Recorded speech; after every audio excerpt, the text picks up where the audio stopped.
हिंदू महिला कपाळावर कुंकू किंवा टिकली का लावतात?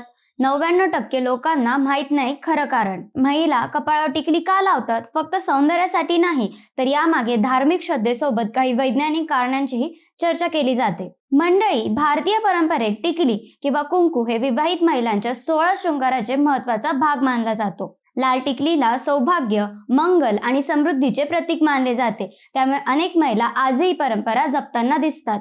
धार्मिक मान्यतेनुसार 2 भुवयांच्या मधील भागाला आज्ञाचक्र किंवा तिसरा डोळा म्हटलं जातं.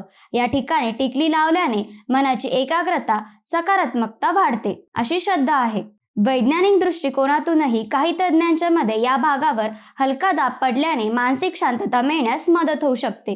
तसेच ॲक्युप्रेशरच्या संकल्पनेनुसार डोकेदुखी, तणाव आणि झोपेच्या समस्यांवरही काही प्रमाणात फायदा होऊ शकतो. मात्र या आरोग्यविषयक दाव्यांना सर्वच बाबतीत ठोस वैज्ञानिक पुरावे उपलब्ध नाहीत.